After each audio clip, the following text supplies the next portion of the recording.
Uhali gani mtazamaji wa TVE, karibu katika taarifa ya habari, tukujuze yale yaliyojiri tuliyokuandalia kutoka chumba cha habari. Mimi ni Sada Nasoro, nitakusomea habari za kitaifa. Habari za biashara zitasomwa na Sofia Amani na habari za kimataifa leo zitaletwa kwako na Roman Shirima. Karibu hadi tamati. Kifuatacho ndani ya TVE habari.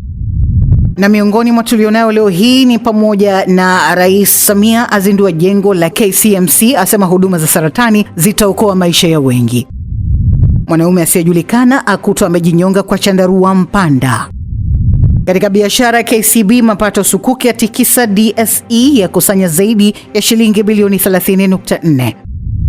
Na katika habari za kimataifa, wanafunzi Kenya kukabiliwa na mashtaka ya mauaji baada ya moto katika bweni.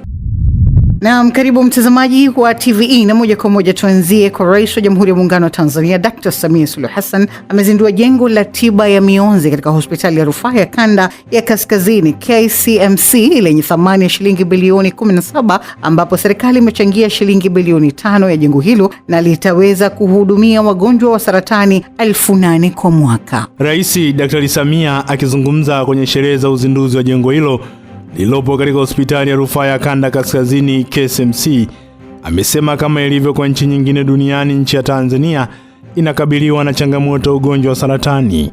Hivyo serikali imeendelea kupeleka huduma hizo karibu na wananchi ili kupunguza gharama za kusafiri umbali mrefu kwa ajili ya kufuata huduma hizo, lakini pia kuokoa maisha ya watu wengi. Aidha, ameitaka hospitali ya KCMC kuendelea kuboresha huduma kwa wananchi kwa kutoa matibabu kwa wakati, lakini pia kuendelea kuwafuatilia wagonjwa baada ya matibabu. Sanjari na hayo, Rais Dr. Samia Suluhu Hassan ameelekeza watafiti hapa nchini kujikita katika kutafuta sababu ya ongezeko la magonjwa ya moyo na saratani, hususan kwa kundi la watoto wadogo, ili uvumbuzi huo uweze kupatikana na kudhibiti magonjwa hayo. Kwa kanda hii ya Kaskazini, uwepo wa huduma ya tiba mionzi hapa KCMC ni faraja kubwa kwa familia nyingi zilizokuwa zikibeba gharama na usumbufu wa kusafiri kwenda mikoa mingine kufuata matibabu. Na mikoa ambayo walikuwa wanakwenda ni Dar es Salaam, Ocean Road, labda na Bugando. Sasa hiyo ni safari ndefu sana. Huu ni mwelekeo wa serikali kupunguza umbali kati ya wananchi na huduma za kibingwa wanazostahili kuzipata. Natambua pia na kwa kweli nimetambua pia kwamba kweli ninyi mmetambua vyema kuwa wajibu huo hauwezi kutekelezwa na serikali peke yake. Kama tunavyosema, kidole kimoja hakivunji chawa. Kwa upande wake, Waziri wa Afya Mohamed Mchengerwa amesema kuwa kuwepo kwa huduma ya tiba mionzi katika hospitali hiyo ya kanda Kaskazini imewapatia matumaini wananchi wa Kaskazini ambao husafiri umbali mrefu kufuata huduma hizo za tiba ya mionzi, lakini pia kupunguza gharama za matibabu. Ushirikiano kati ya serikali na vituo vya afya vinavyomilikiwa na taasisi za dini umeendelea kuwa ni moja ya nguzo muhimu ya maendeleo ya afya nchini.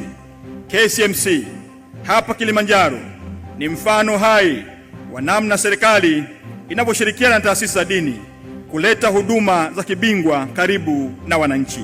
Hospitali hii imeendelea kuwa kitovu muhimu cha huduma za kibingwa kwa kanda ya Kaskazini na maeneo ya jirani. Naye mkurugenzi wa hospitali ya KCMC Dr. Gerard Masenga amesema tangu kuanzishwa kwa kitengo hicho tayari wagonjwa 82 wameshapatiwa matibabu na kwamba matarajio yao ni kuhudumia wagonjwa zaidi ya 4,000 kwa kipindi cha mwaka mmoja.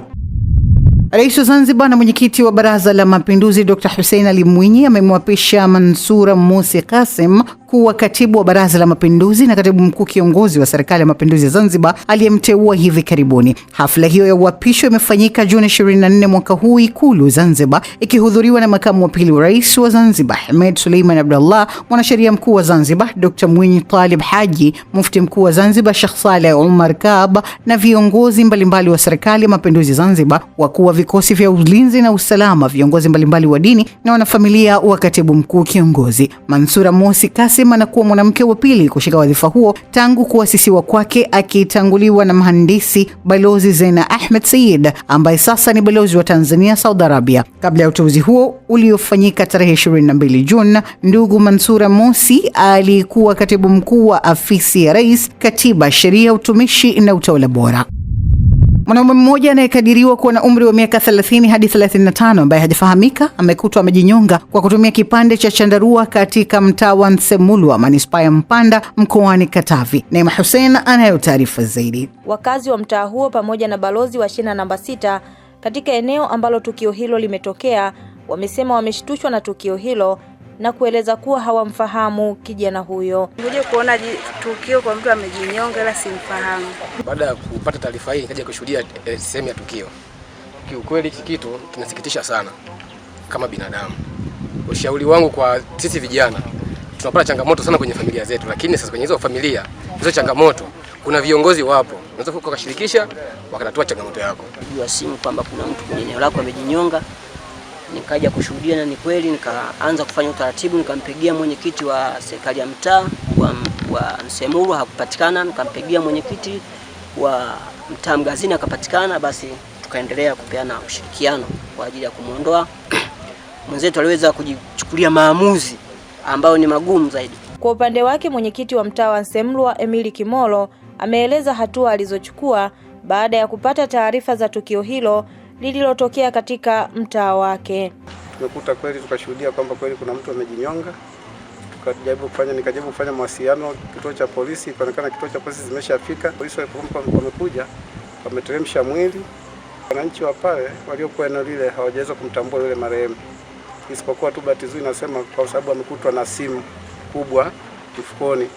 Ile simu ndio polisi wameichukua, kwa maana kwamba itakwenda kuongoza kutafuta kwamba labda pengine ni mwenyeji. Akizungumza kwa njia ya simu, kamanda wa jeshi la polisi mkoa wa Katavi, kamishna msaidizi mwandamizi wa polisi SACP Kasta Ngonyani amethibitisha kutokea kwa tukio hilo na kusema kuwa taarifa hizo ziliwafikia kupitia mwenyekiti wa mtaa huo. Aligundua kufariki kwa mtu asiyefahamika mwenye jinsia ya kiume, umri kati ya miaka 30 mpaka 35, baada ya kujinyonga kwa kujifunga shingoni kwa kutumia kipande cha chandarua na kujitundika kwenye mti. Kiini chanzo kinachunguzwa. Mbinu ni kwamba marehemu alifika eneo ambalo alikaliwi na mtu yoyote polini na kujinyonga. Mwili wa marehemu umehifadhiwa hospitali ya manispaa ya Mpanda ukisubiri kutambuliwa kwa ndugu na jamaa ili taratibu nyingine zifanyike. Hata hivyo, kamanda Ngonyani ametoa rai kwa jamii kuepuka kujichukulia sheria mkononi na kusisitiza kuwa changamoto zinazojitokeza ni vyema kuzungumza na wazee wa familia, viongozi wa dini pamoja na viongozi wengine wa jamii ili kupata ushauri na msaada unaofaa. Serikali kupitia Wizara ya Afya imesema kuwa licha ya kuwekeza katika tafiti za afya na kutoa elimu ya afya ya uzazi kwa vijana baligh nchini, bado wazazi wana nafasi kubwa ya kuwajengea uwezo na maadili vijana wa Kitanzania ili kuwanusuru na changamoto mbalimbali zikiwemo mimba za utotoni, maambukizi ya virusi vya ukimwi pamoja na magonjwa yasiyo ya kuambukizwa. Mwandishi wetu Goodluck Msola anatuarifu zaidi. Akizungumza jijini Dar es Salaam katika mkutano wa kimataifa wa vijana kuhusu afya bare kwa nchi za kusini mwa jangwa la Sahara ambao unaratibiwa na mtandao utafiti, sayansi na utekelezaji na elimu barani Afrika, yani ARISE, Katibu Mkuu wa Wizara ya Afya Dr. Seif Shikarage amesema kuwa serikali inaendelea kushirikiana na wadau mbalimbali kutoka sekta mbalimbali ili kufanikisha tafiti za afya na kutoa mafunzo kwa kundi la vijana, hususan katika eneo la elimu lika kwa kundi la vijana bale, ili kujenga kizazi chenye afya bora na kuwanusuru na magonjwa pamoja na changamoto nyingine zinazoweza kuathiri makuzi yao, huku akisema kuwa vijana nchini wanakadiriwa kuwa 70% ya Watanzania zaidi ya milioni 62. So hiyo mkutano huu ni wa kimataifa, unafanyika hapa nchini kwetu, na kikubwa anachoangalia ni tafiti walizozifanya mbalimbali za kuweza kuangalia masuala haya ya vijana hawa bale. Lakini kama serikali sisi ni miongoni tuseme mwa wadau katika mkutano huu na katika tafiti mbalimbali zinazofanyika. Lengo ni kuweza kuangalia vijana tunawazuia vipi na magonjwa mbalimbali, yakiwepo magonjwa kama ukimwi, lakini kwa watoto wa kike kutaka kupata mimba za utotoni kabla ya wakati wao, lakini pia tunaweza kuwaandaa wao hawa vijana katika masuala mengine. Kwa mfano, tunaangalia hata magonjwa ambayo sio ya kuambukiza ambao wanaita non-communicable diseases. Vijana wengi wanapata, unaona kijana figo zake zimeferi, kijana na ugonjwa wa moyo, lakini haya magonjwa yanazuilika. Kwa hiyo hizi tafiti zinalenga kuwapa elimu vijana. Kwa upande wake, mkurugenzi mtendaji wa taasisi ya Afrika ya afya ya umma, Africa Academy for Public Health AAPH, Dr. Mary Mnyika Sando amesema kuwa mkutano huu ambao pia umekwisha fanyika katika nchi za Ethiopia pamoja na nchi ya Nigeria umelenga kuwajengea uwezo vijana wa Kiafrika kuanzia ngazi za chini ili kuweza kujitambua pamoja na kuwa na misingi ya afya bora na kuwezesha bara la Afrika kuwa na kizazi chenye afya kitakachochangia katika maendeleo ya bara hilo. Jinsi gani hawa vijana wanaweza wakaelimika vizuri na kuweza kujijengea wao wenyewe maisha yao yatakayowaletea afya bora pale ambapo wao watakuja kwa watu wazima. Kwa imani kubwa kwamba kijana akiwekewa mwanzo mzuri na misingi bora, basi yeye atakuja kuwa mtu mzima ambaye ana afya njema, atachangia kwenye kujenga na kukuza uchumi wa nchi yetu. Nao baadhi ya vijana walioshiriki katika mkutano huo wameiomba serikali kuimarisha malezi bora pamoja na kutunga na kusimamia sheria na kanuni ambazo zitadhibiti matumizi holela ya mitandao ya kijamii kwa kundi la watoto, wakieleza kuwa baadhi ya maudhui ambayo yanasambaa katika mitandao hiyo ya kijamii yamekuwa chanzo cha mmomonyoko wa maadili kwa kizazi cha sasa. Mimi kama kijana napaswa kujizuia katika matumizi ya mitandao ya kijamii katika umri wangu, kwa sababu pia kupitia mafunzo niliyopata nimegundua kuwa matumizi ya mitandao yanaweza kusababisha mimi kama kijana kujiingiza katika ngono zembe, hivyo kanasababisha kuniharibia maisha yangu kwa ujumla. Pia nimejifunza ya kuwa mimi kama kijana napaswa kuwa ni mtu ambaye napaswa kuepuka matumizi ya mitandao, kwa sababu nimeamini ya kuwa hii inawezekana, kwa sababu katika nchi za wenzetu kama Australia, Uingereza, Canada ni nchi ambazo zimeweka sheria kwa vijana wenye umri wangu ili kuweza kuzuia matumizi ya mitandao na kuepusha tabia zisizofaa kama ngono. Watanzania wametakiwa kujitokeza kwa hiari kuchangia damu salama ili kusaidia kuokoa maisha ya wagonjwa wenye uhitaji wa damu katika hospitali mbalimbali nchini, hususan wakina mama wajawazito, wagonjwa wanaofanyiwa upasuaji pamoja na waathirika wa ajali. Tujiunge naye Recho Chacha kwa taarifa zaidi. Rai hiyo imetolewa jijini Dar es Salaam na Sheikh Mohamed Abdi kutoka Jumuiya ya Waislamu wa Shia Ithna Sharia Tanzania wakati wa zoezi la uchangiaji damu lililoandaliwa na jumuiya hiyo kama sehemu ya maadhimisho ya mwaka mpya wa Kiislamu 1448 Hijiria na kumbukumbu ya kifo cha Imamu Hussein aliyeuawa kwa kumwaga damu bila hatia. Sheikh Abdi amebainisha kuwa jamii inapaswa kuendelea kuhamasishwa kuhusu umuhimu wa kuchangia damu mara kwa mara ili kuhakikisha benki za damu zinakuwa na akiba ya kutosha kukidhi mahitaji yanayoongezeka katika hospitali mbalimbali nchini. Mwenyezi Mungu akamchagua kuuawa kikatili katika ardhi hiyo ya Karbala na uongozi huo, na damu yake ikamwagika bila hatia, yeye na kizazi chake chote. Sisi kama wafuasi, yanapofika masiku kama haya huwa tunamwadhimisha kwa matukio mbalimbali. Moja ya tukio kubwa ni kuchangia damu, kuonesha kwamba damu ile iliyomwagika bila ya sababu inahitajika kwa watu ambao wenye mahitaji katika jamii mbalimbali. Na sisi hapa Tanzania, Kigogo, katika kituo chetu hichi, makao makuu yetu haya, tunafanya tukio hili la kutoa damu. Kwa hiyo zoezi hili si la Waislamu tu au si la Mashia tu, ni la kila mpenda haki. Akizungumza kwa niaba ya Jeshi la Polisi Tanzania, mtaalamu wa maabara kutoka jeshi hilo, Inspector Sheri Chifuaguzi, ameeleza kwamba mahitaji ya damu ni makubwa kutokana na idadi ya wagonjwa wanaohitaji huduma hiyo. Hivyo michango ya hiari ina mchango mkubwa katika kuokoa maisha ya watu wengi. Katika zoezi hilo zaidi ya watu 500 wamejitokeza kuchangia damu, hatua ambayo waandaaji wameeleza kuwa ni mafanikio makubwa katika juhudi za kuongeza upatikanaji wa damu salama na kuimarisha huduma za afya kwa wananchi. Mkuu wa mkoa wa Dar es Salaam Albert Chalamila amewataka wasimamizi na watekelezaji wa ujenzi wa miradi ya maendeleo kuwa na mipango ya muda mrefu, yaani sanjari na kujiepusha na vitendo vya rushwa ili kuepuka matumizi mabaya ya fedha, kuwezesha jiji kuwa na miradi bora itakayohudumia watu kwa kipindi kirefu, kwa kuwa jiji hilo ni kitovu cha biashara, uchumi na diplomasia. Mrisho Mapeo ametuandalia taarifa ifuatayo. Akizungumza wakati akifungua warsha ya wadau wa usimamizi na utekelezaji wa miradi ya maendeleo mkoa wa Dar es Salaam iliyoandaliwa na mamlaka ya kudhibiti na kupambana na rushwa TAKUKURU mkoa wa Dar es Salaam, Chalamila amewataka kujua jiji la Dar es Salaam ni kitovu cha biashara, uchumi na diplomasia, hivyo ujenzi wa miradi uwe na ubora unaoakisi mahitaji hayo.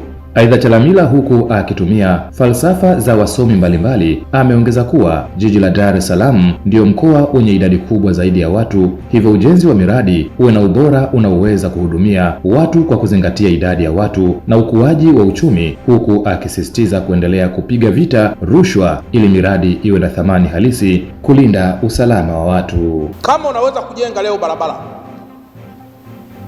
ambayo baada ya miaka 4 tunaibomoa, maana yake hiyo inaweza isiwe tofauti na corruption, inaweza isiwe tofauti na kutokuwajibika. Kwa tunapokuja kuangalia utekelezaji wa miradi ya maendeleo, wanasema a good leader ni yule anayeweza kuiona taasisi yake miaka mingi baadaye, a decade or even 2 decades.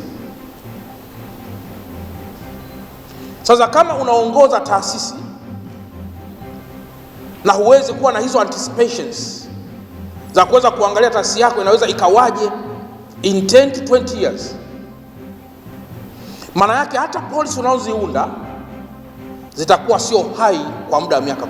Kwa upande wake, katibu tawala wa mkoa wa Dar es Salaam Abdul Mhinte amesema suala la kupambana na rushwa kwenye utekelezaji wa miradi mbalimbali ya maendeleo ni suala shirikishi linalohitaji ushirikishwaji wa wadau wote wa maendeleo. Sasa kwa muktadha huo, kwa TAKUKURU kuanzisha hili jambo la kushirikishana na kuzuia rushwa na hasa kwenye usimamizi wa miradi, maana yake ni kwamba miradi itasimamiwa vizuri na itamalizika vizuri, na tutaweza kusahihishana mapema kabla miradi haujaharibika, tofauti na vile ambavyo tungekuwa tunakuja kufanya tathmini mwishoni alafu nagundua kwamba kuna mahali hapa kwenda vizuri. Hiyo ni sawa na vile umekamata bene ya tembo wakati ndovu wameshakufa, kwa maana mradi ule umeshaharibika na hakuna faida itakayopatikana kwa wakati huo, hata kama mtu atapatikana na hatia. Naye mkuu wa wilaya ya Kinondoni Saadi Mtambule amesisitiza kuwa rushwa ni adui wa maendeleo kwenye ukusanyaji wa mapato na ujenzi wa miradi ya maendeleo, hivyo ametoa wito kwa watendaji kuendelea kupiga vita rushwa, huku Faustin Maijo, mkuu wa TAKUKURU Ilala, akizungumzia malengo ya warsha hiyo, kuzitaka mamlaka zinazofanya ujenzi kuwasilisha taarifa zao kwa ajili ya tathmini. Katika wilaya ya Kinondoni kwenye taasisi zote za serikali wako pamoja na sisi tunapowapa maelekezo wanapokuwa na mambo mbalimbali ya kufanya kwenye mapato na kwenye maeneo mengine, na kwa manispaa ya Kinondoni wametusaidia sana. Kwa hiyo niko hapa pia kuwashukuru na kuwapongeza viongozi wote wa TAKUKURU, makamanda wa mikoa, wa wilaya mbalimbali na wataalamu wote kwa kubeba vizuri ajenda ya mapambano dhidi ya rushwa. Naomba tuwapigie makofi mengi sana. Tukiona tunafanikiwa kwenye ukusanyaji wa mapato kwenye halmashauri na taasisi zingine, hatuwezi kuacha nyuma TAKUKURU hata kidogo. Mimi nafahamu jinsi ambavyo mnatusaidia. Tunalenga kupata taarifa ya fedha zinazoingia kwa ajili ya miradi husika na iliyopangwa kutekelezwa au inayoendelea kutekelezwa kwa ajili ya kupata usimamizi wa pamoja na utekelezaji unaozingatia thamani ya pesa na ubora wa mradi. Mheshimiwa mgeni rasmi, lengo la warsha hii ni kuweza kwa pamoja katika mwaka wa fedha 2026-2027 taasisi zote husika zinazotekeleza miradi ya maendeleo ziweze kuwa zinawasilisha taarifa ya utekelezaji wa miradi kila inavyowezekana kwa ajili ya tathmini na ufuatiliaji. Warsha hiyo ya siku moja imekusudia kuimarisha matumizi bora ya fedha kwenye utekelezaji wa miradi mbalimbali ya maendeleo na imebeba kauli mbiu isemayo kuzuia rushwa ni jukumu lako na langu, tutimize uwajibu wetu. Ujumbe kutoka Wizara ya Afya ya Namibia pamoja na wafanyabiashara walioambatana na Rais wa Namibia umetembelea hospitali ya Kairuki na kujionea maendeleo ya huduma za afya, elimu ya tiba na uzalishaji wa dawa zinazotolewa na taasisi hiyo. Taarifa hii imeandaliwa na Recho Chacha. Akizungumza jijini Dar es Salaam baada ya ziara hiyo, mganga mfawidhi wa hospitali ya Kairuki Dr. Sia Kiwia amesema wageni hao wamepata fursa ya kutembelea idara mbalimbali na kujifunza teknolojia za kisasa zinazotumika katika utoaji wa huduma za afya nchini Tanzania. Amesema moja ya maeneo yaliyowavutia zaidi ni huduma ya matibabu kwa kutumia teknolojia ya HIFU, mtambo unaowezesha kuondoa uvimbe wa aina mbalimbali kwenye matiti, ini, kongosho, kizazi na tezi dume bila kufanya upasuaji, ambapo wameahidi kuja kupata ujuzi zaidi, utambuzi zaidi na kuleta wagonjwa ambao watahusika au watakaohitajika kufanya huduma hii ya uzazi pandikizi.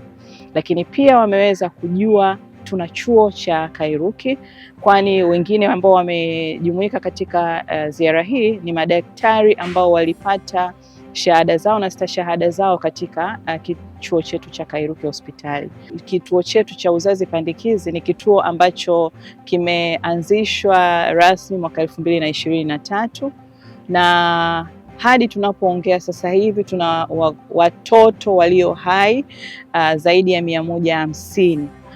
Baadhi ya watoto hawa wameshaanza shule ya awali na tuna mafanikio mengi mazuri. Aidha, ujumbe huo umetembelea kituo cha Kairuki Green IVF kinachotoa huduma za uzazi kwa njia ya upandikizaji wa viini tete, ambapo ulijifunza kuhusu huduma zinazotolewa na mafanikio yaliyopatikana tangu kuanzishwa kwake mwaka 2023. Kwa upande wake, Dr. Liasimana Ndaningina kutoka Wizara ya Afya ya Namibia amesema kuwa wamejifunza masuala mbalimbali yanayohusu sekta ya afya na kubadilishana uzoefu wa kitaalamu katika kada hiyo. Aidha, ameeleza kuwa ushirikiano kati ya Tanzania na Namibia umedumu kwa muda mrefu na umeendelea kuimarisha maendeleo ya sekta ya afya katika nchi hizo mbili. Hapa Kairuki wanafanya vitu vingi. Tumejifunza kwamba wana wagonjwa ambao wanataka kupata watoto na inawafanya IVF na pia wanafundisha watu kufanya IVF. Kama kuna Wanamibia ambao wanataka kufundishwa how to do IVF, wanaweza kuja huku Kairuki, au kuna wagonjwa ambao wanataka mahitaji ya kusaidiwa kupata watoto, hapa Kairuki wanapata matibabu.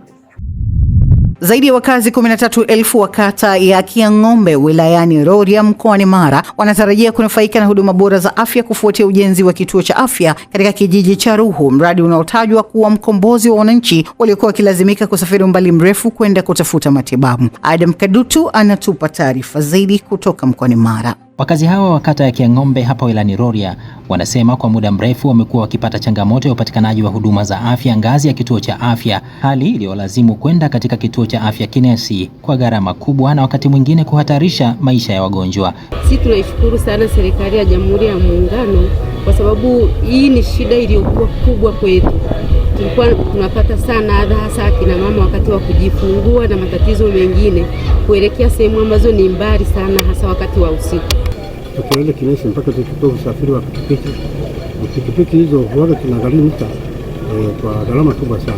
Akitoa taarifa ya mradi huu mbele ya kamati ya siasa ya CCM mkoa wa Mara iliyokuwa ikikagua utekelezaji wa ilani ya Chama cha Mapinduzi, mganga mfawidhi wa zahanati ya Ruhu anasema ujenzi unaendelea vizuri na unatarajiwa kuongeza upatikanaji wa huduma za afya kwa wananchi. Zahanati ya Ruhu ilipokea shilingi milioni 250 kutoka serikali kuu kwa ajili ya ujenzi wa kituo cha afya Kiang'ombe. Kwa upande wake, mwenyekiti wa CCM mkoa wa Mara anapongeza hatua hii iliyofikiwa katika utekelezaji wa mradi huu. Tunamshukuru sana Mheshimiwa Rais wetu kwa jinsi ambavyo anahangaikia wananchi wake. Kwa kweli hatuna cha kumlipa. Mshahara wa mwanasiasa ni kura na kura tulimpa. Na kisha akahitimisha ziara yake katika halmashauri ya wilaya ya Rorya kwa kukagua ujenzi wa daraja la Nyathorogo huku ikiipongeza halmashauri hii pamoja na wakala wa barabara mijini na vijijini TARURA kwa usimamizi mzuri wa miradi ya maendeleo. Mheshimiwa Mkuu wa Wilaya, mimi nikupongeze sana na mkurugenzi wa Rorya kwa kazi nzuri mnayoisimamia serikali. Adam Kadutu, TVE Habari, Mara. Watumishi wa serikali katika ngazi za mitaa na kata mkoani Geita wametakiwa kuimarisha umoja na mshikamano ili kuongeza ufanisi katika kutatua kero za wananchi na kuboresha utoaji huduma kwa jamii. Taarifa ya Joel Maduka inasomwa studio na Goodluck Msola. Rai hiyo imetolewa na mjumbe wa halmashauri kuu taifa mneki wa Chama cha Mapinduzi mkoa wa Geita Evarist Gelvas wakati wa mkutano usomaji wa ilani ya CCM uliofanyika katika kata ya Bulela iliyopo wilayani Geita. Akizungumza katika mkutano huo, Gelvas amesema kuwa watumishi wa umma wanapaswa kufanya kazi kwa ushirikiano na kuachana na tabia zinazoweza kuleta mgawanyiko na migogoro katika maeneo yao ya kazi, hali ambayo imekuwa ikikwamisha juhudi za kuwahudumia wananchi ipasavyo. Eneo mengine unakuta diwani na mtendaji hawasemi lugha moja, diwani na wakuu wa idara hawasemi lugha moja. Sasa kama hamzungumzi lugha moja, nyinyi hamtakuwa na nafasi ya kuweza kuwatumikia wananchi. Diwani utapambana kuona umuondoe mtendaji, lakini mtendaji atatoka, wewe utabaki. Yale tuliyoyaahidi hatujayatekeleza. Mwaka 2030 na wewe utatoka. Kwa hiyo tutakuwa na chama na kata ya kubadilisha viongozi kila wakati, kubadilisha watumishi tunaoletewa, jambo ambalo halina uhai ndani ya chama chetu, lakini halina uhai ndani ya jamii. Hata hivyo, mtendaji wa kata hiyo amesema kuwa bado anakabiliwa na changamoto ya upungufu wa walimu, uchakavu wa vyumba vya madarasa, pamoja na ukosefu wa chumba cha kuwekea maiti, pamoja na kutokamilika kwa nyumba ya watumishi. Kwenye shule zetu zote, upungufu wa walimu, hasa walimu wa shule za msingi, uchakavu wa vyumba vya madarasa, hasa shule ya msingi Igwata, upungufu wa watumishi wa kada ya afya, upungufu wa nyumba za watumishi wa kada ya afya, ukosefu wa mochwari kituo cha afya Bulela, ukosefu wa wodi ya baba mama na mtoto kituo cha afya Bulela, ukosefu wa jengo la kufulia kituo cha afya Bulela, kutokamilika kwa nyumba ya watumishi zahanati ya kijiji cha Gamashi. Aidha, sanjari na hayo, viongozi wa chama hicho katika kata hiyo ya Bulela wamedai kufanikisha kukamilisha ujenzi wa ofisi ya kata ya Chama cha Mapinduzi ambayo itasaidia katika kutumika kwenye shughuli mbalimbali za chama. Tumeamua kwa mfumo kwamba Chama cha Mapinduzi wakati ni chama tawala, kinafika sehemu hakina ofisi, tunakuwa ni watu wa kupanga tu. Ndio maana tumeamua kuwa na ofisi zetu za Chama cha Mapinduzi hata kama tuna majukumu ya kichama. Kwa mfano leo tulikuwa tunasomewa ilani, wako kwenye ofisi yetu. Ofisi hii ni msaada mkubwa, maana umetupa nafasi ya kujivunia kwamba na sisi wanachama wa CCM tuna ofisi. Maana zamani tulikuwa tunatumia ofisi za serikali ambapo tulikuwa hatuna uhuru kama tuko kwenye ofisi yetu. Lakini sasa kupitia serikali ya mama yetu Samia Suluhu Hassan tunajivunia tuna ofisi yetu, yani ni amani kabisa. Tunaendelea kumshukuru mama kwa kazi aliyoifanya. Kufuatia mahitaji ambayo hayajakamilika katika ujenzi wa ofisi hiyo, mneki Evarist Gelvas ameahidi kusaidia kukamilisha shughuli mbalimbali ambazo bado hazijakamilika. Kutokana na ongezeko kubwa la idadi ya wakazi na shughuli za kijamii na kiuchumi katika kata ya Luambi, wadau wa maendeleo wa kata hiyo wameazimia kwa kauli moja kujenga kituo cha polisi kitakachosaidia kuimarisha ulinzi na usalama wa wananchi pamoja na kusogeza huduma za kijamii katika maeneo yao. Taarifa ya Daniel Simalta kutoka Mbeya inafafanua zaidi.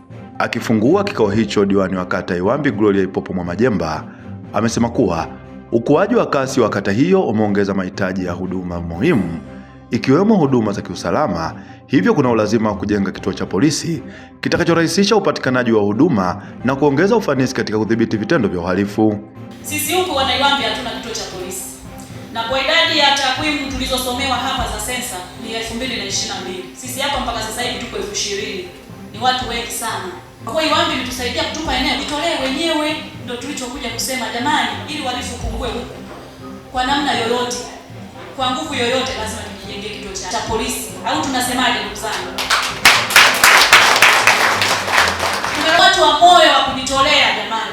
Tusivunjane moyo kwa sisi tulioitana, tusaidiane wote tujenge kituo cha polisi ili kudhibiti uhalifu. Iwambi bila uhalifu inafanyaje? Kwa upande wake, mtendaji wa kata Iwambi Deogratias Msojo ameainisha mafanikio mbalimbali yaliyopatikana katika kata hiyo ikiwemo utekelezaji wa miradi ya maendeleo, huku mrakibu wa jeshi la polisi ambaye ni polisi jamii Mbeya mjini Nuru Mahenge amewahimiza wananchi kuendelea kudumisha amani, umoja na mshikamano bila kujali tofauti za kisiasa. Kupitia halmashauri ya jiji la Mbeya tumefanikiwa kutoa mikopo mbalimbali kwa makundi ya wanawake, vijana na watu wenye ulemavu ndani ya kata Iwambi. Kuanzia mwaka 2004 mwezi wa 10 tumefikia vikundi 13 vilivyopewa mikopo ya 10%. Jamani, tuache itikadi za vyama, tumuogope Mungu, tuitunze tunu yetu ambayo ni amani. Amani ni kila kitu. Bila amani hata sisi hapa tusingekusanyika. Kwa hiyo tukiacha itikadi za chama pembeni, tuwaambie hata wale tunaofanya nao kazi huko tunakoshinda, kwa sababu sisi tunaishi Iwambi lakini tunafanya kazi maeneo mbalimbali. Tuitunze hii amani. Amani ni kitu cha muhimu sana sana. Kila kitu kinafanikiwa kwa sababu ya amani. Baadhi ya wadau waliohudhuria kikao hicho wamesema kuwa maono ya viongozi wa kata hiyo juu ya ujenzi wa kituo cha polisi katika kata ya Iwambi utakuwa chachu ya kuimarisha usalama na kuchochea maendeleo ya kiuchumi na kijamii. Wadau wetu tunaomba wamuunge mkono mheshimiwa diwani wetu kwa hili swala la kuleta maendeleo kwenye kata yetu ya Iwambi. Tunawaomba sana kupitia namna wanapojishughulisha. Mungu awape nguvu, awape uwezo, awape hekima, awaongezee uwezo na kipato kwa ajili ya kuja kuichangia kata yetu ya Iwambi. Hivyo basi naweza kumpongeza pamoja na wadau ambao wamejitokeza kwa siku hii ya leo. Nashukuru wadau kwa kuliona hili kwamba kituo cha polisi kinapewa kipaumbele, kwa sababu tumepitia changamoto nyingi za uhalifu kwenye kata yetu ya Iwambi, na ndio maana sasa hili la ujenzi wa kituo cha polisi limepewa kipaumbele, kwa sababu tuna imani kubwa sana kwamba tukipata kituo cha polisi basi tutakuwa tumetokomeza uhalifu kata ya Iwambi. Kama miwili vya nyuma tayari nishapata tukio hilo. Nilivamiwa, nikaibiwa vitu vyangu ndani ikiwemo TV. Kuna wadau pia pale ambao ni rafiki yangu kabisa, alikatwa paka na mapanga kabisa na wahalifu, jamaa yangu kabisa ambayo yeye ni lecturer kule chuo cha MUST Mbeya University of Science and Technology. Naye alikatwa kabisa na mapanga, tulikwenda kumuona hospitali, yake inaendelea vizuri lakini shida ikawa hivyo. Kwa hiyo of course swala la kituo cha polisi tulilipokea kwa haraka sana, kwa sababu ni kitu ambacho kinatugusa moja kwa moja usalama wetu pamoja na usalama wa familia zetu. Nikiripoti kutoka kata Iwambi, halmashauri ya jiji la Mbeya mkoani Mbeya, mimi ni Daniel Smelta, TVE Habari. Asante sana Daniel Smelta kwa taarifa hiyo. Na mtazamaji, hii ni taarifa ya habari. Mimi ni Sada Nasor, tupate mapumziko mafupi na kisha tutaendelea na taarifa ya habari.